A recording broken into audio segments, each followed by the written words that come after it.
हिंदुओं को ऐसा बताया जाता है कि वो पर्व नहीं मना रहे हैं, वो धरती माँ की हत्या कर रहे हैं। वो जो है जानवरों को परेशान करने के लिए पर्व मनाते हैं। इतने बड़े मूर्ख हैं, या इनके बाप दादा इतने बड़े मूर्ख थे कि ये जो देखिए दिए जला दिए 9 लाख जो है योगी ने, और अगले दिन तस्वीरें आ जाएंगी गरीब आदमी जो है वो दिया का तेल इकट्ठा कर रहा है। गिल्ट में अपराध बोध से ग्रस्त करना चाह रहे हो, ताकि हमें स्वयं के धर्म पे, हमें स्वयं के आचरण पे हमें इतनी शर्मिंदगी महसूस हो कि हम तो बर्बाद प्रजाति के लोग, हमारा धर्म ये बर्बाद है जो नकारात्मक चीज़ें करने को, मतलब आप सोचिए कि एक बच्चा जो तेल उठा रहा है और इस तरह की बातें कोई भी देखेगा द्रवित हो जाएगा। लेकिन वो 9 लाख दिए आसमान से तो बारिश में तो गिरे नहीं थे।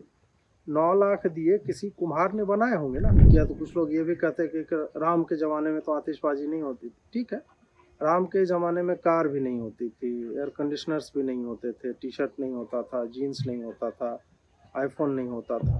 त्याग दो सब, सिर्फ आतिशबाजी से ही क्यों? क्या हम राम के ही ज़माने में हैं? जब हम इवॉल्व किए हैं, सोसाइटी इवॉल्व किया, धर्म इवॉल्व करता है, तो फिर आतिशबाजी भी उसका एक हिस्सा है। अरेस्ट भी किया जा रहा है। आपको एक तरह से ऐसा सिचुएशन आ जाए कि आपका चालान कट रहा है, आप सोचिए कि आप धर्म को बचाने के लिए, वो एक तरह से वो भी आपके धार्मिक युद्ध का एक हिस्सा है। ये बोल रहे हैं ठीक है पटाखे पे जेल में डालो, कितने को डालोगे? जेल भर दिया जाए, इतनी ज़्यादा मात्रा में छोड़े। जब तक इस तरह की बेहूदी दलीलें दे के पर्यावरण के नाम पे, जिसमें पटाखों का कंट्रीब्यूशन मतलब 0 दशमलव के कई शून्यवाद आता है, उसको मेन कॉज बताया जाता है कि सांस नहीं ले पा रहे हैं। सांस नहीं ले पा रहे हैं तो घर में बैठो यार, एयर प्यूरीफायर लगाओ, मत निकलो बाहर। अगरबत्ती जलाने से धुआं निकलता है, उससे बर्फ जो है उत्तरी ध्रुव पे जो है वो पिघल रही है। तो ये वाहियात पना जो है जब तक चलेगा तब तक हिंदू इसी तरह से प्रतिकार करता रहे, और वही वही एक समाधान है कि जेल में डालना है डालो, चालान काटना है काटो, हम उसके लिए तैयार हैं। बाकी आप मजहब के लोगों को देखे ना, वो तो नहीं हिचकता। कोई झा नाम से उसने लिखा है दीपदान उत्सव था। सीरियसली। नमस्कार, मैं जीत और आप देख रहे हैं डू पॉलिटिक्स।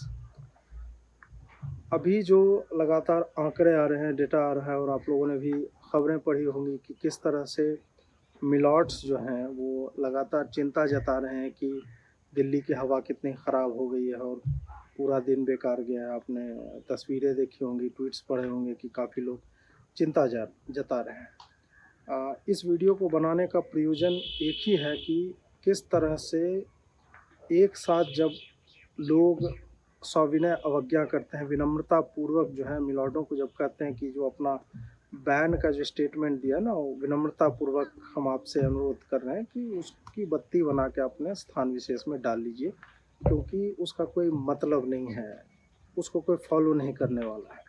एक पहले मैं थोड़ा सा जिक्र करना चाहूँगा अपने लाइफ से, वैभव जो हमारे मित्र हैं उनके लाइफ से, या आप लोगों में से कई लोग ऐसे होंगे। जैसे मैं 1997 में जब सैनिक स्कूल में गया, तब से मैंने 2019 तक लगभग कभी पटाखे नहीं चलाए, सिर्फ इसलिए कि मुझे लगता था कि ठीक है इतने ज़्यादा लोग फोड़ रहे हैं तो हम उसको देख के प्रसन्न हो जाएंगे। होता है ना, कुछ लोग मतलब नहीं चाहते हैं वैसा करना।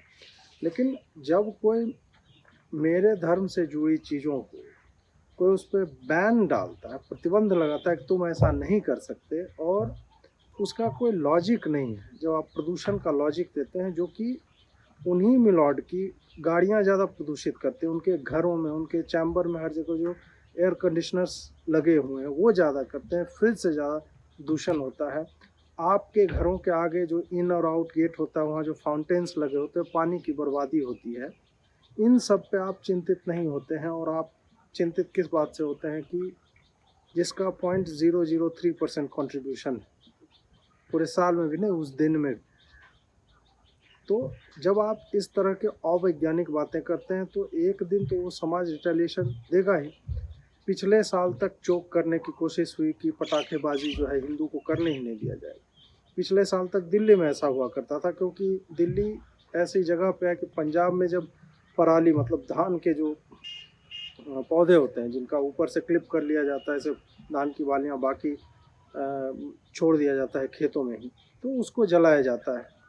उसको वो लोग इसलिए जलाते हैं कि पंजाब में गायों को वो लोग नहीं खिलाते हैं, हमारे तरफ बिहार में खिलाया जाता है। उसी का एक तरह से वो सूखा चारा जो होता है उसको हम लोग कुट्टी काटने, चारा काटने की मशीन है उसमें डाल के, और गाय को भी हम लोग घास के साथ मिला के देते हैं। उधर नहीं है प्रचलन।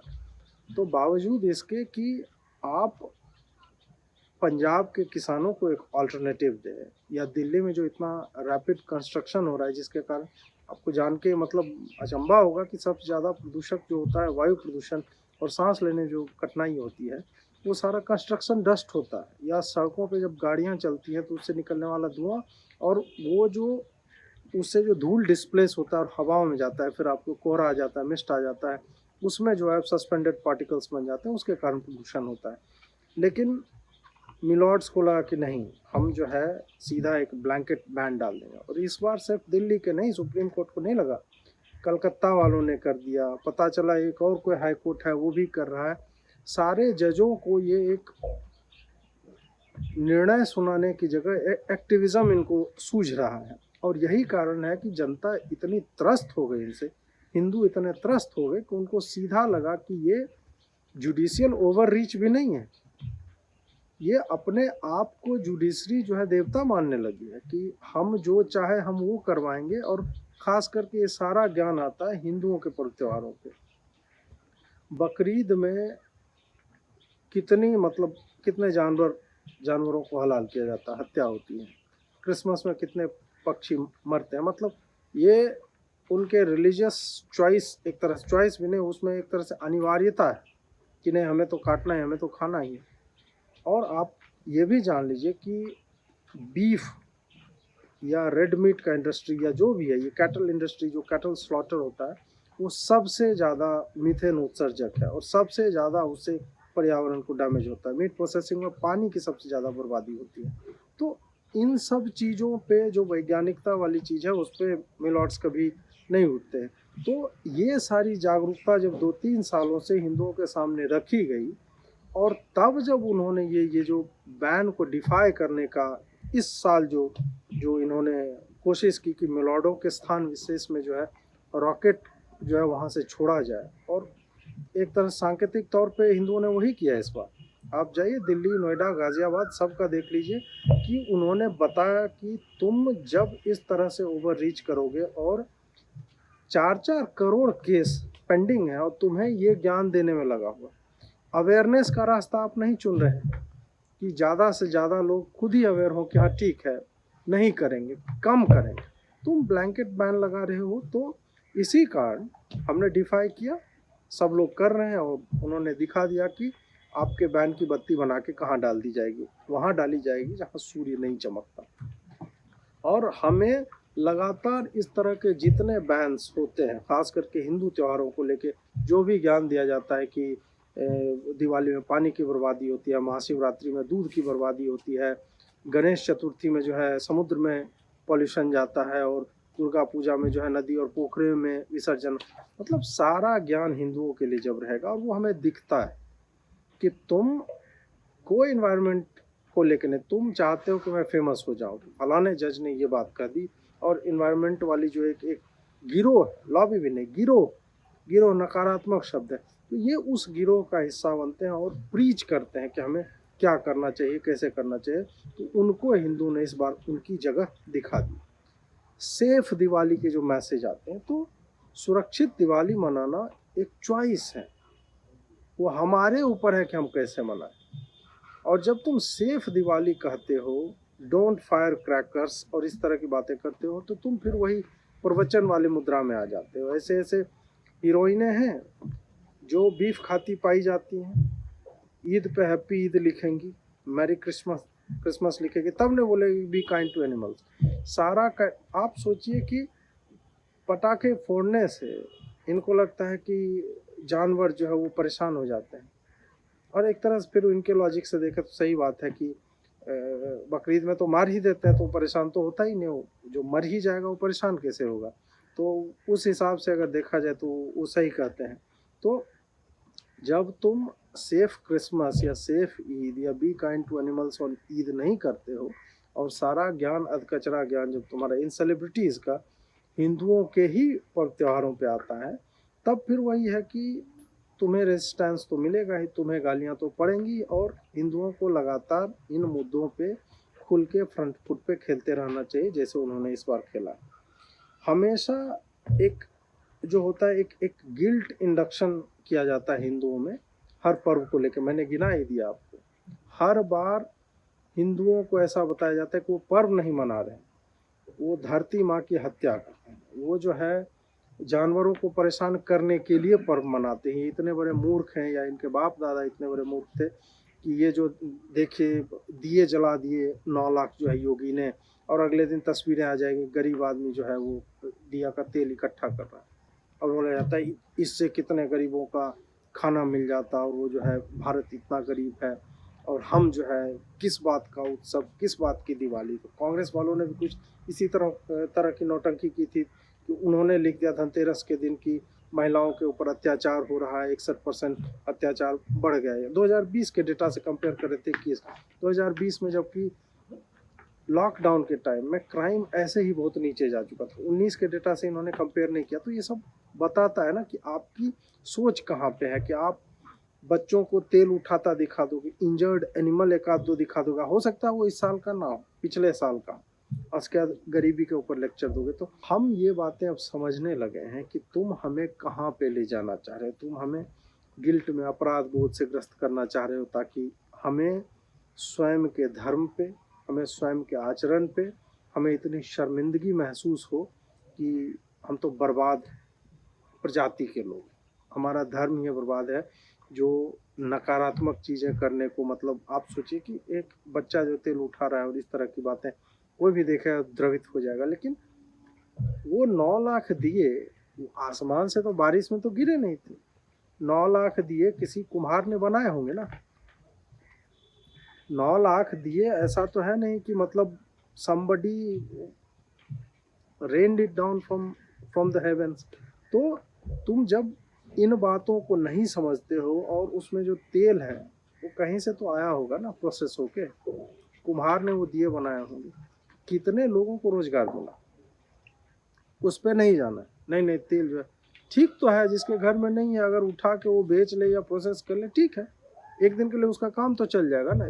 तो वो भी तो बर्बादी किस तरह से हुई, गरीबी है, लेकिन इसी गरीबी को तो 80 करोड़ लोगों को राशन देके यही सरकार तो उस गरीबी को भी मिटाने की कोशिश कर रही है ना।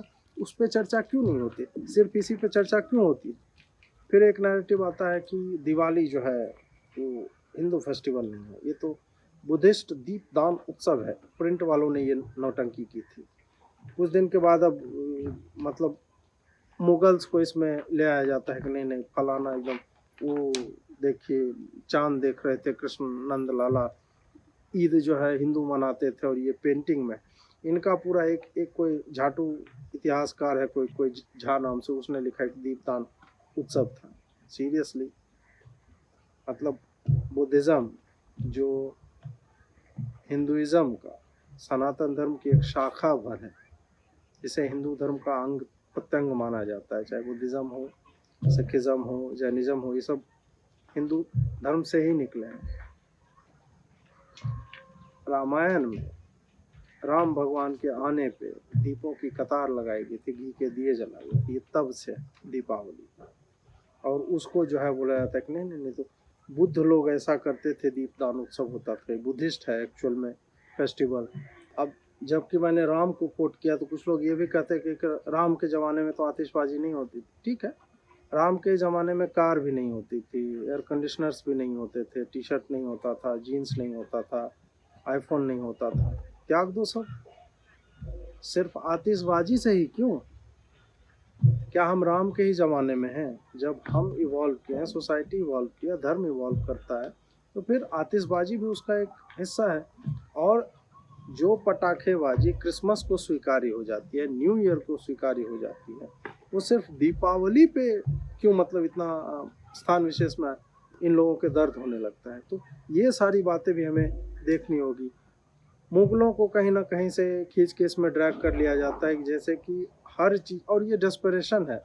द वायर में मुगलों को लेके एक आर्टिकल आया था कि सोमनाथ मंदिर को जो है अरबों ने आके बचाया था, और ये कहाँ से, तो ये किसी पेंटिंग में, मतलब इनका पूरा इतिहास ही मुझे लगता है वही जब मुगल आते हैं तभी से शुरू होता है। उससे पहले भारतवर्ष कहाँ था नहीं था, इन सब की इनको मतलब न चिंता है ना ये बॉदर्ड कि आखिर भारतवर्ष जो है वो मुगलों के आने से पहले भी कुछ था, उसके ट्रेडिशंस कुछ थे, और जिन चीज़ों को ये मुगलों से एसोसिएट करते हैं वो वस्तुतः मत आप सोचिए ना कि जिन चीज़ों को ये बता देते हैं वो उस रेगिस्तानी सभ्यता के लोग जिसको खाने पीने नहीं आता था, कभी बिरयानी को बता देंगे मुगलों का है। बिरयानी हमारे साउथ इंडिया का है। जिसने बाप जन्म में चावल नहीं देखे होंगे, स्पाइसेस नहीं देखे होंगे, वो बिरयानी बना लेगा, तुम कहोगे हम मान लें। उनकी सभ्यता में बड़ा स्थापत्य कला थी, आर्किटेक्चरल वंडर्स वो क्रिएट किया करते थे, कहाँ है? मुझे कोई दिखा दे भाई। आखिर हमें क्यों नहीं दिखता है कि अरब में उस तरह के मंदिर क्यों नहीं है जैसे हमारे यहाँ पे मंदिर हैं इस तरह के, जिसे क्लेम किया जाता है कि नहीं ये मुगल जो है मंदिर ही नहीं, मतलब जैसे लाल किला हो इस तरह के। तो हमारे एक एक सब छोड़ दो, अभी के जो मंदिर बने अक्षरधाम टेम्पल, उसके सामने ये सब कितना है, कहीं नहीं आता है। ग्रेनाइट का जो लश्चर वाले, चाहे नंदी के मूर्तियां हो या हमारे इतने सारे मंदिर हैं, वो सब आप देखेंगे तो वो सब कोई मेल ही नहीं खाता है जिसको ये लोग मुगल आर्ट। तो ये एक ग्लोरिफिकेशन इसलिए चल रहा है क्योंकि अब सत्य सामने आता जा रहा है और उसको काटने के लिए इनके पास कोई उपाय है नहीं। तो ये डेस्परेशन में नए नए साहित्यकार लाते हैं। आपको बताया जाएगा कि भारत में जितनी भी अच्छी चीज़ें हैं वो सारी की सारी जो है वो मुगलों ने ही दी हैं। इसलिए मेरा ये कहना है कि हमें जिस तरह से इस बार हमने एक तरह से रिटेलिएशन दिखाया है, हमने चाहे जुडिशरी हो या इस तरह के लोग जो लिब्रांडो पूरा गिरोह है, उसको हमने जिस तरह से दिखाया कि हिंदू समाज जो है वो जग चुका है। अब वो इस तरह के प्रपंच में पड़ने वाला नहीं है। वो इस तरह की लड़ाइयाँ खुद लड़ेगा क्योंकि सरकार या कोई संस्था उसके लिए नहीं लड़ने वाली है। ये हमें अब इंडिविजुअल लेवल पे खुद ही, चाहे सिविल डिसोबीडियंस कह लीजिए, या मैं तो कहता हूँ कि आप रेडी रहिए। आपको अरेस्ट भी किया जा रहा है, आपको एक तरह से ऐसा सिचुएशन आ जाए कि आपका चालान कट रहा है, आप सोचिए कि आप धर्म को बचाने के लिए, वो एक तरह से वो भी आपके धार्मिक युद्ध का एक हिस्सा है। ये बोल रहे हैं ठीक है पटाखे पे जेल में डालो, कितने को डालोगे, जेल भर दिया जाए। हमें हर पर्व पे जिस पे इस तरह के डिक्टेट आते हैं, जहाँ कोर्ट अपने हिसाब से कुछ भी बोल देती है, हमें इस तरह की तैयारी करके अब जानी होगी और इस तरह से हमें मूड बना के जाना होगा कि धर्म को बचाने का यही मूल्य है और हमें उसमें एक्टिवली पार्टिसिपेट करना ही है।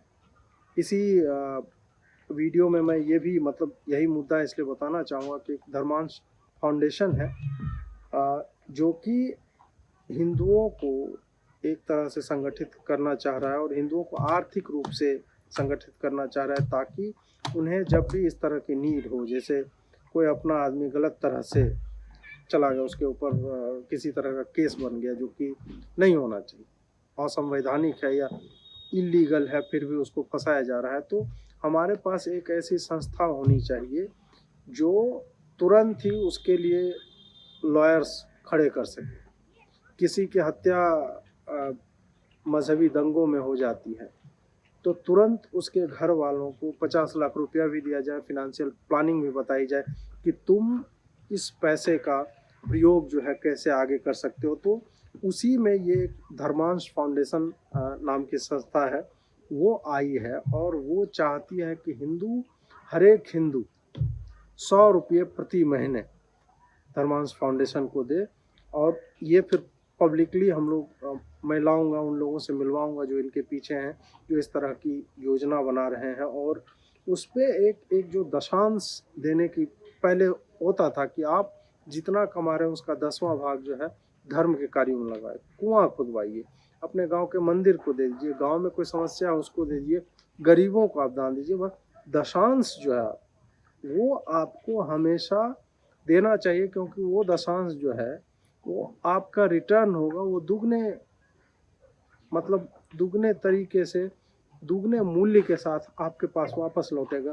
तो धर्मांश फाउंडेशन जो है वो यही काम करना चाह रही है और वो हिंदुओं के हितों के लिए खड़े होना चाह रही है। तो इसलिए वो भी हम आगे बताएंगे आपको कैसे जुड़ सकते हैं। मैं चाहूँगा कि वो डिटेल जो है स्क्रीन पे डाल दिया जाए। ट्विटर पे आप जाइए, धर्मांश फाउंडेशन की वेबसाइट है, उस पर जाइए। सारा कुछ एक बड़े तौर पे ये होने जा रहा है और हम सब इसमें साथ मिलके खड़े होंगे, ताकि ये लड़ाई जो है ये हिंदू होने का, इसको असर्ट करना हम लोग सीखें। और हमें इस बात की चिंता ना रहे कि कल को जिस तरह की प्लानिंग चल रही है, अलग अलग मज़हब के लोग जिस तरह से हमें नीचा करने के लिए, चाहे वो पॉलिटिकली हो, गेटोज में रह रहे हैं, ज़मीन पे कब्जा कर लेते हैं। आपकी ज़मीन मतलब हमारे जानकार ऐसे ऐसे हैं, इनकी ज़मीन पे कब्जा कर लिया गया, कोर्ट से आदेश है, प्रशासन से आदेश है, वो खाली नहीं करते। तो ऐसे में हमें सशक्त होने के लिए इसी तरह के लोगों की आवश्यकता है और वही करेंगे। अंत में फिर से एक बार मैं सभी लोगों को बधाई देना चाहूँगा जिन्होंने दिवाली पे मील-ए-सुनो को उनकी जगह दिखाई है और हिंदू होने का आत्मसम्मान जो है, एक गौरव महसूस करना, वो अनुभव करना, वो आपने न सिर्फ किया है बल्कि लोगों को भी करवाया है। और इसके लिए पूरा हिंदू समाज आपका आभारी है। और इस बार 2 महीने पहले ये लोग बैन कर रहे हैं, तो 3 महीने पहले आप पटाखे खरीदिए। कहीं जा रहे हैं, वहाँ मिल रहा है तो वहाँ से लेके आइए, पटाखे लाइए। और तब तक हम पटाखे इतनी ज़्यादा मात्रा में छोड़ें जब तक कि इस तरह की बेहूदी दलीलें देके पर्यावरण के नाम पे, जिसमें पटाखों का कंट्रीब्यूशन मतलब 0 के कई शून्यवाद आता है, उसको मेन कॉज बताया जाता है कि सांस नहीं ले पा रहे हैं। सांस नहीं ले पा रहे हैं तो घर में बैठो यार, एयर प्यूरीफायर लगाओ, मत निकलो बाहर। पंजाब के किसानों को बोलो पराली ना जलाए। एक दिन पटाखा फूटने से कैसे मतलब ऐसा हो जाता है कि तुम्हारा छाती फेफड़ा सब खराब हो जाता है। तो बाकी चीज़ों को देखो और उसके बाद जो है इस तरह का ज्ञान दो। अगर उसमें क्रेडिबल, कल को बोल देना लाश जलाने से धुआं निकलता है, अगरबत्ती जलाने से धुआं निकलता है, उससे बर्फ़ जो है उत्तरी ध्रुव पे जो है वो पिघल रही है। तो ये वाहियातपना जो है जब तक चलेगा तब तक हिंदू इसी तरह से प्रतिकार करता रहे। और वही एक समाधान है कि जेल में डालना है डालो, चालान काटना है काटो, हम उसके लिए तैयार हैं। बाकी आप मज़हब के लोगों को देखें ना, वो तो नहीं हिचकते हैं, वो हिचकते नहीं, इसलिए उसको ज्ञान भी नहीं दिया जाता है। हम हिचकते हैं, जो फॉलो करता है बाकी चीज़ों को जो इलॉजिकल होती है उसके बाद भी हमें ही सताया जाता है, हमें ही ज्ञान दिया जाता है। जुड़ने के लिए बहुत बहुत आभार, सहयोग के लिए बहुत बहुत आभार। लाइक शेयर और सब्सक्राइब करते रहिए। नमस्कार।